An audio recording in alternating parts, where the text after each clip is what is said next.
Daniel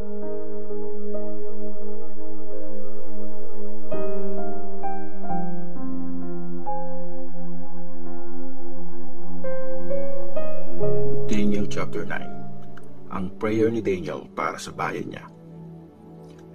Naging hari sa Babylonia si Darius na mula sa lahi ng mga Mede at anak ni Xerxes. Sa unang taon ng pagkahari niya, pinag-aralan ko ang mga banal na libro para maintindihan ang tungkol sa 70 years ng pagkawasak ng Jerusalem ayon sa sinabi ni Lord kay Prophet Jeremiah.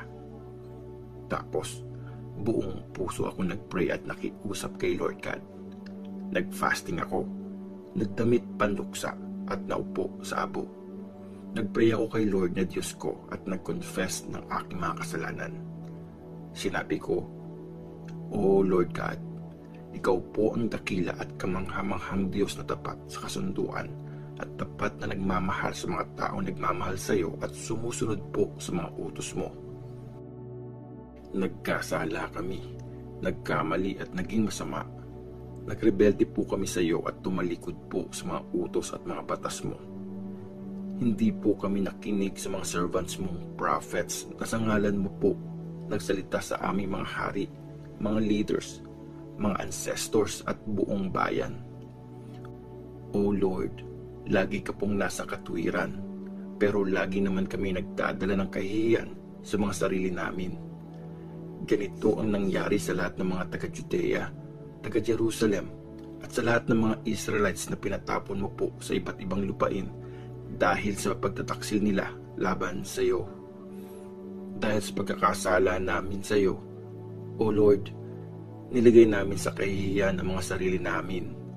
Nagkasala ang aming mga hari, mga leaders at mga ancestors laban sa iyo. Lord naming Diyos, puno ko po ng awa at pagpapatawad kahit na nagrebelde kami laban sa iyo. O Lord na Diyos namin, di ka namin sinunod sa iyong mga kautusan na mamuhay kami ayon sa mga batas mo na binigay sa amin ng mga servants mo, mga prophets. Nilabag ng lahat ng mga Israelites ang iyong kautusan. Tumalikod sila at di po nakinig sa mga sinabi mo. Nagkasala kami sa iyo, kaya binuhos mo po sa amin ang sumpa at parusa na nakasulat sa law ni Moses na servant mo. Ginawa mo ang sinabi mo sa amin at sa mga leaders namin. Pinaranas mo sa amin ang napakatinding disaster.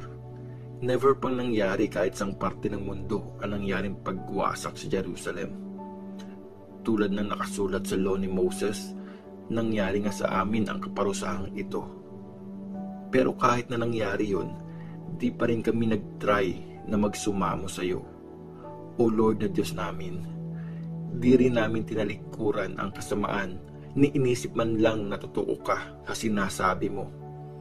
Kaya Lord na Diyos namin, hinanda mo ang parusang ito at pinadala sa amin kasi matuwid ka sa lahat ng ginagawa mo at di kami sumunod sa utos mo. Lord na Diyos namin, gamit ang iyong power, nilabas mo ang bayan mo mula sa lupain ng Egypt. Dahil dito, naaalala pa rin namin ang pangalan mo hanggang sa araw na ito. Nagkasala po kami. Napakasama po ng ginawa namin.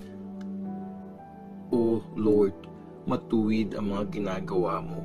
Kaya huwag ka po sanang magalit sa Jerusalem na iyong city, ang banal mong bundok. Dahil po sa mga kasalanan namin at sa kasamaan ng mga ancestors namin, naging kahihiyan ang Jerusalem at ang bayan mo sa lahat ng mga nakapaligid na bansa. Kaya ngayon, o aming Diyos, pakinggan mo po ang prayer at pakiusap ng servant mo. Alang-alang sa iyo, O Lord, i-restore mo po ang iyong temple na nawasak. O Diyos ko, pakinggan mo kami. Buksan mo po ang mga mata mo at tingnan ang pagkawasak ng city na nagtataglay ng pangalan mo. Di kami nagmamakaawa sa iyo dahil matuwid kami, kundi dahil maawain ka. O Lord, pakinggan mo kami. O Lord, patawarin mo kami. O Lord, pansinin mo kami at kumilos ka. Magmadali ka alang-alang sa iyong pangalan. O Diyos ko, dahil taglay ng city at ng bayan mo ang iyong pangalan. In-explain ni Gabriel ang prophecy. Habang nagpe-pray ako at nagko-confess ng aking kasalanan at ng kasalanan ng bayan kong Israel, nakikiusap ako kay Lord na Diyos ko, alang-alang sa banal na bundok niya. Habang nagpe-pray ako, lumipad papalapit sa akin si Gabriel na una kong nakita sa isang vision. Oras noon ng paghahandog ng evening sacrifice. Sinabi niya sa akin, Daniel, nagpunta ako rito para bigyan ka ng wisdom at pangunawa. Nagsisimula ka palang mag-pray sa Diyos. Sinagot ka na niya, kaya pumunta ako rito para sabihin yon kasi sobrang mahal ka niya. Kaya makinig ka mabuti para maintindihan mo ang vision. 70 weeks ang binigay sa bayan mo at sa iyong banal na city para tigilan at tapusin ang pagkakasala at bayaran ng kasamaan. Tapos, forever na maghahari ang katarungan. Magkakatotoo ang vision at ang prophecy at madededicate uli ang pinakabanal na lugar. Kaya dapat mo itong malaman at maunawaan. Lilipas ang 70 weeks mula sa pagbibigay ng utos na muling itayo ang Jerusalem hanggang sa pagdating ng leader na pinili ng Diyos.